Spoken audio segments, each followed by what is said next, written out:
जय हिंद दोस्तों, welcome to Dream Save guys. एक बार क्लास टाइम देख लीजिए। डेली मॉर्निंग 7 बजे भयंकर थ्योरी चलती है मंडे टू फ्राइडे, और 8 बजे जो है हम लोग टेस्ट लगाते हैं मंडे टू सैटरडे। मैं संडे को लाइव आता हूं, जिसमें आप अपनी तैयारी से रिलेटेड सारे सवाल पूछ सकते हो। इंस्टेंट अपडेट पाने के लिए ड्रीम सेव गाइस चैनल को आप इंस्टाग्राम, फेसबुक, ट्विटर हर जगह फॉलो कर सकते हैं। ओके, चलिए। बहुत बच्चे पूछते हैं कि सर टेलीग्राम पर चैनल नहीं मिल रहा है, तो टेलीग्राम पर ओनली जाकर के आप dream Save guys correct spelling वहाँ पर डालोगे तो आपको ये 4 ग्रुप मिलेंगे। इन चारों को आपको ज्वाइन कर लेना है। ओके, चलिए टेस्ट की शुरुआत करते हैं। आज के क्लास में हम लोग जनगणना 2011 के बारे में पढ़ेंगे, है ना। और इससे रिलेटेड मॉर्निंग में थ्योरी क्लास हो चुकी थी। अगर आप लोगों ने नहीं देखा है तो आज ही मॉर्निंग में थ्योरी क्लास हुई थी, उनको जाकर के आप लोग देख लीजिएगा। टेस्ट लगाते हैं हम लोग। इसके अलावा एक और टॉपिक है, जैसे कि प्रमुख अंतर्राष्ट्रीय वित्तीय संस्थाएं और व्यापारिक संगठन, जितने सारे इंटरनेशनल ऑर्गेनाइजेशन हैं और उनके जो हेडक्वार्टर्स हैं, उनकी भी टेस्ट जो है आज होगी। तो ये दोनों टेस्ट मिल करके आज हम लोग करेंगे। ओके, चलिए टॉपिक को स्टार्ट करने से पहले बिहार बीएड के लिए कौन सी बुक होगी इसके बारे में बात करते हैं। ये एक चक्षु पब्लिकेशन की कोई बुक है, ये बहुत अच्छी लगी मुझे। इसमें 2100 से ज़्यादा प्रश्न जो हैं वो दिए हुए हैं और 3 साल के सॉल्व पेपर भी हैं। जब आप इसके कंटेंट को देखेंगे, हर एक चैप्टर के अंदर में आपको इस तरह से बॉक्स बना हुआ है और जितनी सारी इंपॉर्टेंट चीज़ें हैं वो बॉक्स में आपको दिया हुआ है। एक अच्छी बात लगी कि एक्सप्लेनेशन यहाँ पर बहुत अच्छा दिया हुआ है। तो आप जो है कि हर एक क्वेश्चन के पीछे आपको एक्सप्लेनेशन जब पढ़ेंगे तो वहाँ पर बहुत सारी नॉलेज आपको मिलेगी। और जितने सारे एक्सरसाइज होंगे हर एक टॉपिक के बाद में जो है आपको 50 to 100 क्वेश्चन वहाँ पर एक्सरसाइज के लिए दिए हैं। ये बुक जो है आपको ऑनलाइन ऑफलाइन दोनों मिल जाएगा। अमेजन पर आपको मिलेगा 219 का अभी मिल रहा है, मैंने जो चेक किया है। फ्लिपकार्ट पर आपको मिल जाएगा, और दोनों ही लिंक जो है मैं डिस्क्रिप्शन में दे दूंगा। आप ऑनलाइन या ऑफलाइन दोनों ही खरीद सकते हैं, लेकिन मेरा सुझाव रहेगा कि आप अमेजन से खरीदें और जो है आप जो है ऑनलाइन खरीदें, बाहर मत जाएं कोरोना काल में, ठीक है। और यहाँ पर काफ़ी फास्ट डिलीवरी होगी। लिंक मैं डिस्क्रिप्शन में लगा दूंगा। और इसके अलावा पब्लिशर्स का मैंने नंबर भी उपलब्ध किया है, आप उनसे बात भी कर सकते हैं कॉल लगा करके, आपके अगर नियरेस्ट बुक शॉप में नहीं मिलेगा तो। ओके, चलिए टॉपिक की स्टार्ट करते हैं। चलिए स्टार्ट करते हैं। हमारा पहला क्वेश्चन है, वर्ष 2011 की जनगणना के अनुसार भारत की कुल जनसंख्या है। तो वर्ष 2011 की जनगणना के अनुसार भारत की कुल जनसंख्या कितनी है? ऑप्शन ए 1.21 अरब, ऑप्शन बी 1.04 अरब, ऑप्शन सी 1 अरब, ऑप्शन डी 1.6 अरब। जल्दी से सब जवाब दीजिए।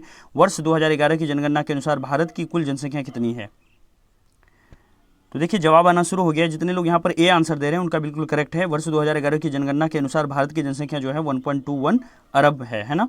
नेक्स्ट क्वेश्चन पर आते हैं। नेक्स्ट क्वेश्चन है हमारा, भारत में 2001 से 11 के बीच जनसंख्या की 10 की वृद्धि दर कितनी रही है? तो भारत में जो हमारा ग्रोथ हुआ था 10 की वृद्धि दर, है ना, वो कितनी रही है पिछले 10 साल में? 2001 से लेकर 11 तक में कितने % के साथ जो है ग्रोथ हुई है, ये आपको पूछा गया है। और ये 10 सालों का आपको ग्रोथ पूछा गया है। याद होगा मॉर्निंग क्लास में मैंने करवाया था। जल्दी से बताइए क्या इसका आंसर होगा। ऑप्शन है ए 23.87, बी 22.50, सी 17.7, डी 20.54। जल्दी से बताइए क्या आंसर होगा। तो देखिए आंसर आना शुरू हो गया। यहाँ पर जितने लोग आंसर सी दे रहे हैं 17.7, उनका बिल्कुल करेक्ट होगा। 2001 से 2011 के बीच जनसंख्या की 10 की वृद्धि दर जो है 17.7% रही थी, है ना। क्वेश्चन पर चलते हैं। नेक्स्ट क्वेश्चन है, वर्ष 2011 की जनगणना के अनुसार भारत में 1000 स्त्रियों पर पुरुषों की संख्या कितनी है? तो भारत में लिंगानुपात पूछा गया है। तो भारत की लिंगानुपात कितनी है 2011 की जनगणना के अनुसार? जल्दी से बताइए क्या आंसर होगा। ऑप्शन ए है 935, बी 943, सी 937, डी 1053। जल्दी से बताइए वर्ष 2011 की जनगणना के अनुसार भारत में लिंगानुपात क्या है? देखिए काफ़ी लोग जवाब दे रहे हैं और काफ़ी करेक्ट जवाब दे रहे हैं आप लोग। जितने लोगों का आंसर यहाँ पर बी 943 आ रहा है उनका बिल्कुल करेक्ट है। देखिए 2011 की जनगणना के अनुसार सेक्स रेशियो जो है वो 943 थी भारत के अंदर में, तो इसको याद रखिएगा आप लोग। नेक्स्ट क्वेश्चन पर चलते हैं। नेक्स्ट क्वेश्चन है, वर्ष 2011 की जनगणना के अनुसार भारत की साक्षरता दर कितने % थी? तो यहाँ पर लिटरेसी रेट पूछा गया है, होल इंडिया का, पूरी इंडिया का लिटरेसी रेट। आंसर है ए, ऑप्शन है ए 62.24%, बी 63%, सी 63.45% या फिर डी 73%। जल्दी से बताइए वर्ष 2011 की जनगणना के अनुसार भारत की साक्षरता दर कितने % थी? जल्दी से बताइए। तो देखिए जवाब आना शुरू हो गया है। यहाँ पर जितने लोग डी आंसर दे रहे हैं 73%, उनका बिल्कुल करेक्ट है। वर्ष 2011 की जनगणना के अनुसार भारत की साक्षरता दर जो है वो कितनी थी? 73% थी। नेक्स्ट क्वेश्चन पर आते हैं। नेक्स्ट क्वेश्चन है, भारत का सर्वाधिक साक्षरता वाला राज्य है। तो यहाँ पर राज्य पूछा गया है आपको। तो भारत का वो राज्य जहां पर सबसे ज़्यादा साक्षरता है वो कौन सा राज्य है? Option A Nagaland, B Mizoram, C Kerala, D Maharashtra. जल्दी से बताइए क्या आंसर होगा। क्या आंसर आना शुरू हो गया है। यहाँ पर जितने लोग सी आंसर दे रहे हैं केरल, उनका बिल्कुल करेक्ट है। मॉर्निंग में ही बताया था सबसे ज़्यादा साक्षरता वाला राज्य जो है वो कौन सा है? केरल है। नेक्स्ट क्वेश्चन पर आते हैं। वर्ष 2011 की जनगणना के अनुसार भारत में जनसंख्या घनत्व है, तो टोटल होल इंडिया का आपको पॉपुलेशन डेंसिटी पूछा गया है। और ऑप्शन है ए 321, बी 324, सी 382, डी 327। जल्दी से बताइए क्या आंसर होगा। तो देखिए आंसर आना शुरू हो गया। यहाँ पर जितने लोग सी आंसर दे रहे हैं उनका बिल्कुल करेक्ट है 382। तो 2011 की जनगणना के अनुसार भारत में जनसंख्या घनत्व जो है कितना है? 382 व्यक्ति है ना पर किलोमीटर स्क्वायर है। नेक्स्ट क्वेश्चन पर चलते हैं। निम्नलिखित में से कौन सा युग्म सुमेलित नहीं है? ऑप्शन ए सर्वाधिक जनसंख्या वाला राज्य उत्तर प्रदेश, बी सर्वाधिक जन घनत्व वाला राज्य पश्चिम बंगाल, सी सर्वाधिक लिंगानुपात यानी सबसे ज़्यादा जो है सेक्स रेशियो वाला राज्य केरल, या फिर डी सबसे कम लिंगानुपात वाला राज्य हरियाणा। तो कौन सा इसमें सुमिलित नहीं है? कोई एक गलत दिया हुआ उसको पहचानना है। तो देखिए सबसे कम लिंगानुपात वाला राज्य हरियाणा है, ये तो हम लोग मॉर्निंग में भी पढ़े थे, ये बिल्कुल करेक्ट है। सर्वाधिक लिंगानुपात वाला राज्य, सबसे ज़्यादा लिंगानुपात अगर कहीं पर है तो वहाँ कहाँ पर है? केरल में है, ये भी हमारा करेक्ट है। सर्वाधिक जनसंख्या घनत्व वाला राज्य पश्चिम बंगाल है ना। यहाँ पर ये आंसर क्या लग रहा है आपको, क्या है? तो यहाँ पर ये आंसर जो है ये क्या है? डाउटफुल है ना। ए नंबर पर आते हैं। सर्वाधिक जनसंख्या घनत्व जनसंख्या वाला राज्य उत्तर प्रदेश, तो सबसे ज़्यादा जनसंख्या उत्तर प्रदेश की है। लेकिन यहाँ पर ये जो लिखा हुआ है सर्वाधिक जनसंख्या घनत्व वाला राज्य पश्चिम बंगाल, ये क्या होगा? हमारा गलत होगा है ना। तो आंसर हमारा क्या हो जाएगा? आंसर हो जाएगा बी, अधिक जनसंख्या घनत्व वाला राज्य पश्चिम बंगाल नहीं होगा। नेक्स्ट क्वेश्चन पर चलते हैं।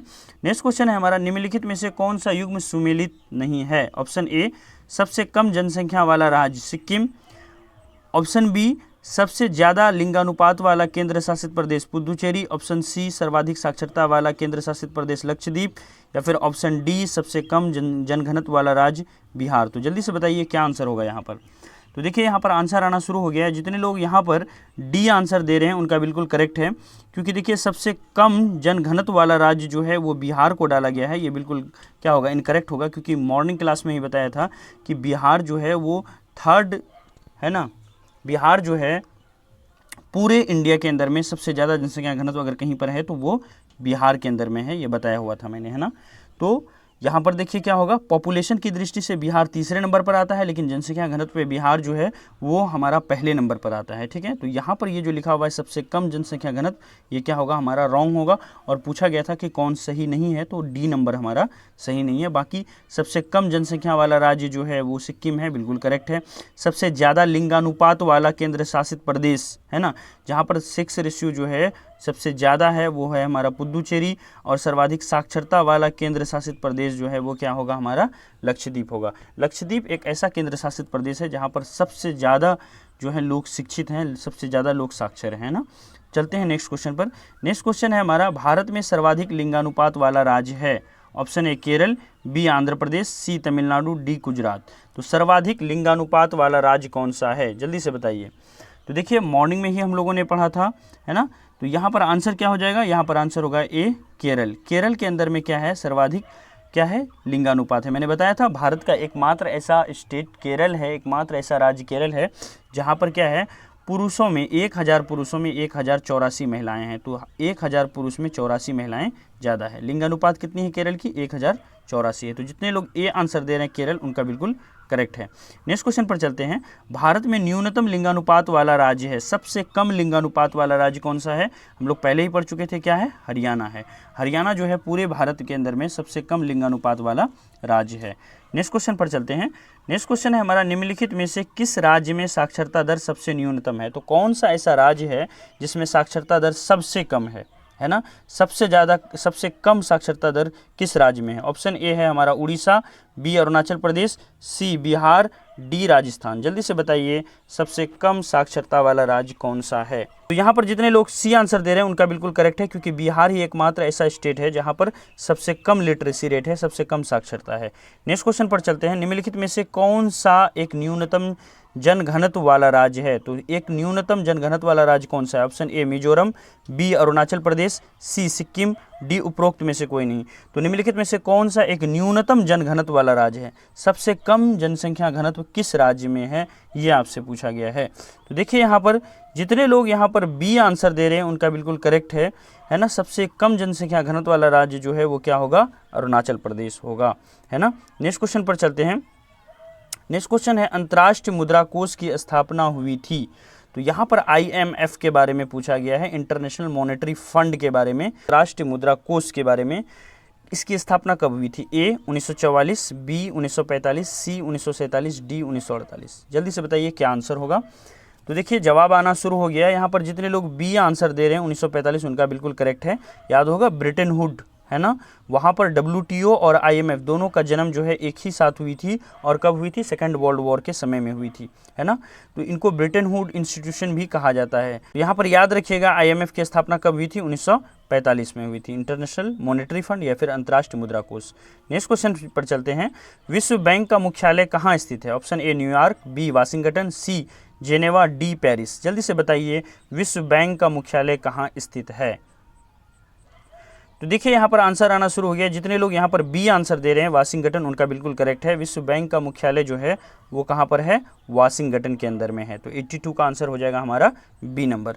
नेक्स्ट क्वेश्चन पर चलते हैं। निम्न में से कौन सी संस्था को ब्रिटेन वुड्स का जुड़वा संस्था कहा जाता है? तो ब्रिटेन वुड्स का जुड़वा संस्था किसको कहा जाता है? ऑप्शन ए विश्व बैंक, बी IMF, सी ए और बी दोनों, या फिर डी विश्व व्यापार संगठन। विश्व व्यापार संगठन को WTO कहा जाता है, वर्ल्ड बैंक को WB कहा जाता है, और IMF तो आप जानते हैं इंटरनेशनल मॉनेटरी फंड, है ना, जिसको कहा जाता है। तो बताइए जल्दी से क्या इसका आंसर होगा। तो देखिए यहाँ पर जो ब्रिटेन वुड्स है, मैंने अभी भी बताया कि उसमें वर्ल्ड बैंक और IMF दोनों की जो स्थापना है वो वहीं पर हुई थी, तो इनको जुड़वा कहा जाता है। तो इस तरह से आंसर होगा सी, ए और बी दोनों। नेक्स्ट क्वेश्चन पर आते हैं। विश्व व्यापार संगठन की स्थापना कब हुई थी? तो विश्व व्यापार संगठन यानी WTO की स्थापना कब हुई थी, ये आपसे पूछा गया है। जल्दी से बताइए WTO की स्थापना कब हुई थी। Option A 1965, B 1995, C 1966, D 1945। तो बताइए जल्दी से WTO यानी वर्ल्ड ट्रेड ऑर्गेनाइजेशन की स्थापना कब हुई थी। देखिए जवाब आना शुरू हो गया। यहाँ पर जितने लोग आंसर दे रहे हैं बी 1995 उनका बिल्कुल करेक्ट होगा। याद रखिएगा अभी अभी मैंने बताया था, याद रखिएगा कि वर्ल्ड बैंक की स्थापना कब हुई थी? 1945 में। IMF की स्थापना कब हुई थी? IMF की भी स्थापना 1935 में हुई थी। लेकिन WTO वर्ल्ड ट्रेड ऑर्गेनाइजेशन की स्थापना कब हुई थी? वर्ल्ड ट्रेड ऑर्गेनाइजेशन की स्थापना 1995 में हुई थी। ठीक है, तो याद रखिएगा वर्ल्ड बैंक और IMF की स्थापना 1945 और वो WTO यानी वर्ल्ड ट्रेड ऑर्गेनाइजेशन विश्व व्यापार संगठन की स्थापना जो है 1995 में हुई थी। नेक्स्ट क्वेश्चन पर चलते हैं। एशियाई विकास बैंक या ADB जिसको बोलते हैं, एशियन डेवलपमेंट बैंक भी इनको कहा जाता है इंग्लिश में, इनका मुख्यालय कहाँ पर स्थित है? मैंने बताया था आपको थ्योरी क्लासेस के अंदर में कि ADB का मुख्यालय कहाँ पर स्थित है। तो देखिए यहाँ पर आंसर आना शुरू हो गया है। जितने लोग यहाँ पर ए आंसर दे रहे हैं मनीला, उनका बिल्कुल करेक्ट है। एशियन डेवलपमेंट बैंक का जो मुख्यालय है वो कहीं और नहीं बल्कि मनीला में स्थित है। ठीक है, नेक्स्ट क्वेश्चन पर चलते हैं। नेक्स्ट क्वेश्चन है निम्न में से किसका मुख्यालय काठमांडू में है ना। Option A SAARC, B ASEAN, C है ना AIIB यानी एशियन इंफ्रास्ट्रक्चर बैंक की बात कर रहे हैं, या फिर इनमें से कोई नहीं। किसका मुख्यालय जो है वो काठमांडू में है, जल्दी से बताइए। तो यहाँ पर देख लीजिए सार्क जो है उसका मुख्यालय कहाँ पर है? काठमांडू के अंदर में है। ठीक है, तो यहाँ पर आंसर हो जाएगा ए। जितने लोग यहाँ पर आंसर ए सार्क दे रहे हैं उनका बिल्कुल करेक्ट है। सार्क के बारे में आप जान लीजिए, सार्क का फुल फॉर्म होता है south Asian association for regional corporation. तो इसमें इंडिया और उसके जितने सारे पड़ोसी देश हैं वो सब क्या हैं? इसके मेंबर हैं। ठीक है, नेक्स्ट क्वेश्चन पर चलते हैं। नेक्स्ट है हमारा एशिया प्रशांत आर्थिक सहयोग यानी APEC का मुख्यालय स्थित है। तो बताइए जल्दी APEC का मुख्यालय कहाँ पर स्थित है ना। एशिया पैसिफिक इकोनॉमिक कॉर्पोरेशन का मुख्यालय कहाँ पर स्थित है? Option A Jakarta, B Singapore, C Brussels, D Kathmandu. जल्दी से बताइए क्या आंसर होगा। तो देखिए आंसर आना शुरू हो गया है। जितने लोग यहाँ पर बी आंसर दे रहे हैं सिंगापुर, उनका बिल्कुल करेक्ट है, क्योंकि ऐसे APEC यानी एशिया पैसिफिक इकोनॉमिक कॉर्पोरेशन या एशिया प्रशांत आर्थिक सहयोग का जो मुख्यालय है, जो हेडक्वार्टर है वो कहाँ पर है, सिंगापुर में है। नेक्स्ट क्वेश्चन पर चलते हैं। United nation convention on trade and development, जिसको हम लोग बोलते हैं अंकटाड, इसकी स्थापना की गई थी। अंकटाड की स्थापना कब हुई थी ये आपको बताना है। ऑप्शन है ए 1964, बी 1965, सी 1967, डी इनमें से कोई नहीं। जल्दी से बताइए अंकटाड की स्थापना कब की गई थी। तो देखिए यहाँ पर आंसर आना शुरू हो गया है। यहाँ पर जितने लोग ए आंसर दे रहे हैं 1964, उनका बिल्कुल करेक्ट होगा। ठीक है, नेक्स्ट क्वेश्चन पर चलते हैं। नेक्स्ट क्वेश्चन है हमारा, आसियान का मुख्यालय स्थित है। तो बताइए आसियान का मुख्यालय कहाँ पर स्थित है। Option A Singapore, B Jakarta, C Shanghai, D उपरोक्त में से कोई नहीं। जल्दी से बताइए आसियान का मुख्यालय कहाँ पर स्थित है। तो देखिए यहाँ पर जितने लोग बी आंसर दे रहे हैं उनका बिल्कुल करेक्ट है। ये इंडोनेशिया जकार्ता के अंदर में आसियान का मुख्यालय स्थित है। नेक्स्ट क्वेश्चन पर चलते हैं। नेक्स्ट क्वेश्चन है हमारा, यूरोपीय आर्थिक समुदाय की स्थापना कब हुई। तो यूरोपीय आर्थिक समुदाय की स्थापना जो है वो कब हुई ये बताना है। Option A 1957, B 1967, C 1965, D 1966। जल्दी से बताइए यूरोपीय आर्थिक समुदाय की स्थापना कब हुई। नेक्स्ट क्वेश्चन पर आते हैं। नेक्स्ट क्वेश्चन है हमारा ए 1957, यूरोपीय आर्थिक समुदाय की स्थापना जो है 1957 में हुई। नेक्स्ट क्वेश्चन पर चलते हैं। न्यू डेवलपमेंट बैंक एनडीबी का मुख्यालय स्थित है। Option A Beijing, B Shanghai, C New Delhi, D Singapore. तो जल्दी से बताइए न्यू डेवलपमेंट बैंक या एनडीबी का मुख्यालय कहाँ पर है। तो देखिए आंसर आना शुरू हो गया है। यहाँ पर जितने लोग बी आंसर दे रहे हैं वो संघाई, उनका बिल्कुल करेक्ट है। न्यू डेवलपमेंट बैंक यानी एनडीबी का जो मुख्यालय है वो संघाई चाइना के अंदर में है। नेक्स्ट क्वेश्चन पर चलते हैं। एशियाई इंफ्रास्ट्रक्चर बैंक यानी AIIB की स्थापना कब की गई। Option A 2015, option B 2014, option C 2016 या फिर ऑप्शन डी 2017 में। जल्दी से बताइए AIIB की स्थापना कब की गई, एशियाई इंफ्रास्ट्रक्चर बैंक की स्थापना कब की गई। तो देखिए यहाँ पर आंसर आना शुरू हो गया है। जितने लोग यहाँ पर ए आंसर दे रहे हैं 2015, उनका बिल्कुल करेक्ट है। जी हाँ, 2015 में ही Asian Infrastructure Bank, Investment Bank की स्थापना हुई थी। तो AIIB इसको बोलेंगे, है ना। तो इस तरह से हम लोगों ने पूरा जो क्वेश्चन था, आप वीडियो के अंदर में बने रहिए, 2 मिनट आपसे बात करनी है कुछ जी। इस तरह से हम लोगों ने क्या किया, पूरा जो क्वेश्चन था उसको हम लोगों ने सॉल्व कर लिया। ठीक है, और ड्रीम सेवक IAS चैनल जो है वो आपको इंस्टाग्राम पर जाकर के ज़रूर वहाँ पर ज्वाइन कर लें, आप उनको फॉलो करें, क्योंकि सारे अपडेट जो है वहीं पर मिलेंगे आपको। टेलीग्राम पर PDF और ग्रुप डिस्कशन के लिए आप जुड़ जाएं। और अगर आप नए हैं तो यूट्यूब पर अभी इसी वक्त सब्सक्राइब कर लें, ताकि इंपॉर्टेंट नेक्स्ट जो वीडियो है वो डायरेक्ट आप तक पहुंच जाए। Okay, thank you so much, have a nice day. और एक बात कहना चाहूँगा, अगर आप लोगों ने बुक नहीं लिया है तो बुक की लिंक मैं ग्रुप में शेयर कर दूंगा, और इसी PDF के नीचे भी बुक की लिंक है। तो आप अमेजन से आराम से जो है परचेज कर सकते हैं, या फ्लिपकार्ट से भी आप ले सकते हैं। और उसको लेकर के जितने सारे क्वेश्चन उसमें दिए हुए हैं प्रैक्टिस सेट के तौर पर, टॉपिक वाइज क्वेश्चन दिए हुए हैं 100 क्वेश्चन, उसको आप सॉल्व करें। इससे जो है काफ़ी सेल्फ कॉन्फिडेंस बढ़ेगा। Thank you so much, have a nice day.